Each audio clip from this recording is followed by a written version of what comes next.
આ વિડીયોમાં કચરિયું બનાવવાની એવી રીત બતાવી છે કે ખાઈને કોઈ કહી જ નહીં શકે કે આ કચરિયું ઘરે બનાવ્યું છે અને પાછું બજાર કરતા અડધા ભાવમાં પડશે. તો ફટાફટ રેસીપી જોઈએ. સૌથી પહેલા કચરિયું બનાવવા માટે આપણે જે વસ્તુઓ જોઈએ તેને આપણે જોઈ લઈએ, જેથી આપણને આગળથી તૈયારી કરવાની ખબર પડે.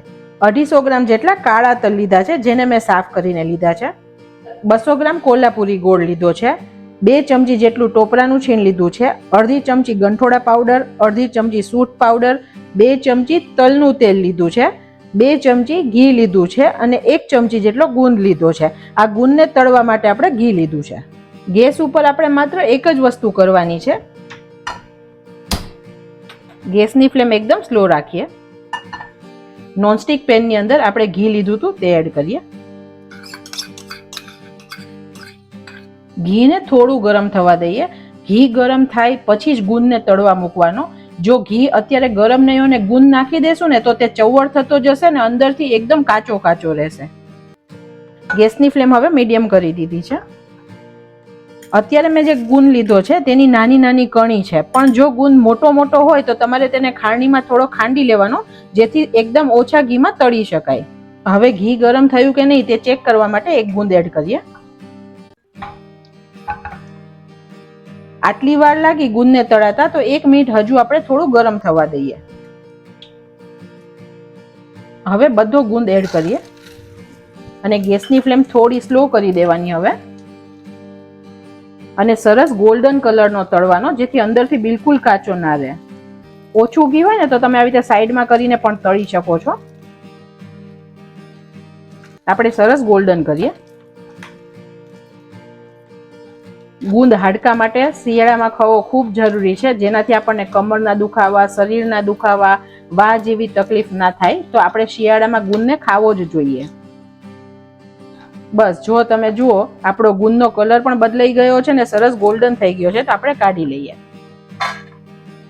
અત્યારે મેં જે ગુંદ લીધો છે તે 52નો ગુંદ લીધો છે અને તે નાનાથી મોટા બધા જ ખાઈ શકે છે. ફ્રેન્ડ્સ, હવે વારો આવે છે તલને ક્રશ કરવાનો. ટ્રેડિશનલી કચરિયું જ્યારે આપણે બહાર બનતું જોઈએ ને ત્યારે આવી રીતે મોટી ઘાણી હોય છે અને તે વજનથી તલને પીસે છે. તલ પીસાય અને એનું તેલ છૂટું પડે, પછી ગોળ મિક્સ થાય અને પછી ખાવામાં આવે છે, અને તલનું તેલ કાઢી અને બજારમાં અલગ વેચાય છે. પણ જ્યારે આપણે ઘરે બનાવીએ છીએ તો આપણી પાસે ઘાણી તો ના હોય, તો આપણે મિક્સરનો ઉપયોગ કરીએ. મિક્સરનો ઉપયોગ કરીએ ને ત્યારે તલના ટુકડા થાય છે, નહીં કે તલ પીસાય અને એમાંથી તેલ નીકળશે. તો આ રીતમાં કચરિયું બનાવતી વખતે આપણે ઉપરથી તેલ એડ કરવું પડશે, જેથી તેનું ટેક્સચર અને ટેસ્ટ એકદમ બહાર જેવો તૈયાર થશે. આપણને બધાને એક સવાલ થાય કે ઘરે કચરિયું કેમ બનાવવાનું? બજારમાં મળે જ છે ને, તો બજારમાંથી લાવીને ખવાય. પણ બજારમાંથી જ્યારે લાવીએ ને ત્યારે તેની પ્યોરિટીની આપણને શ્યોરિટી નથી કે તે એકદમ પ્યોર બનેલું છે, કેમ કે આપણે ઘરે તલ સાફ કરેલા વાપરીશું, ગોળ સારો વાપરીશું, વસાણા પણ એડ કરીશું, તો તે હેલ્થ બેનિફિટ પણ વધારે છે. તો બજાર કરતા બહુ ઓછા ભાવમાં ઘરે કચરિયું તૈયાર થાય છે, તો આપણે ચોક્કસથી ઘરે એકવાર ટ્રાય કરશું. તલને મિક્સીની જારમાં લઈ અને પલ્સ મોડ પર ઓન ઓફ કરતા 2 થી 3 વાર અધકચરા ક્રશ કરીએ. તમે જુઓ, તલ અધકચરા ક્રશ થઈ ગયા છે અને તમે આમ દબાવો ને તો બિલકુલ તેલ નથી છૂટું પડ્યું અને સરસ અધકચરા ક્રશ થઈ ગયા છે. તો આવું ટેક્સચર પ્રોપર છે, કેમ કે બહુ સ્મૂધ ટેક્સચર હશે ને તો ખાતી વખતે થોડું ચવડ લાગશે. અને જો આ ક્રશ કરતી વખતે તેલ છૂટું પડી જશે ને તો તેનો સ્વાદ કચરિયામાં બગડી જશે. તો આપણે આવી રીતનું જ ક્રશ કરવાનું છે. કચરિયું બનાવતી વખતે હંમેશા કાચા તલનો જ ઉપયોગ કરવાનો, અને કચરિયું બંને તલમાંથી બનશે, સફેદ તલ અને કાળા તલમાંથી. પણ આપણે સફેદ તલ તો બધે વઘારમાં ખાઈએ છીએ, પણ કાળા તલનો ખાવામાં બિલકુલ ઉપયોગ નથી કરતા. તો શિયાળામાં આપણે ચોક્કસ કાળા તલ ખાવા જોઈએ. હવે આપણે ગોળ એડ કરી દઈએ. ગોળને મેં થોડો ઝીણો સમારી લીધો છે, જેથી સરસ ક્રશ થઈ જાય. અને 2 TBSP જેટલું તલનું તેલ એડ કરીએ.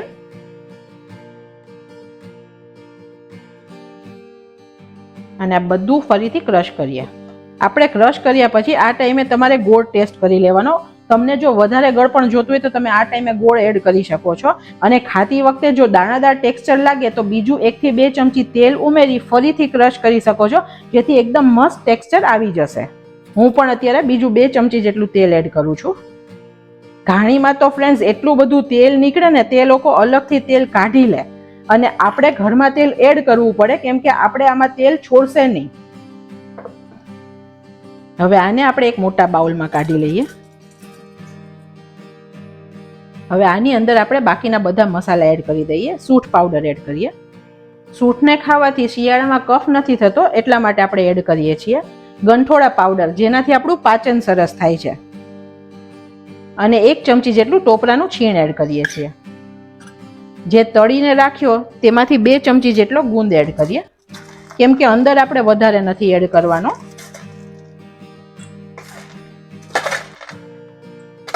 અને આ બધું આપણે સરખું મિક્સ કરીએ.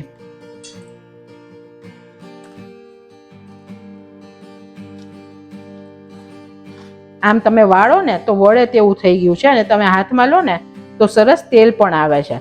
તો અત્યારે એકદમ પરફેક્ટ બજાર જેવું બનીને રેડી છે. આને આપણે કોઈ પણ કન્ટેનરમાં ભરી લેવાનું.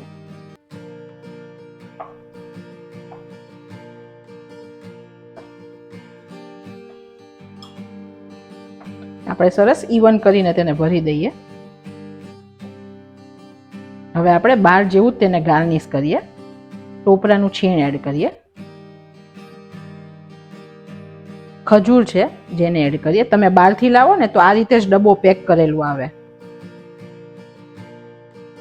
હવે જે ગુંદ તળીને રાખ્યો હતો તે પણ ગાર્નિશમાં વાપરીએ.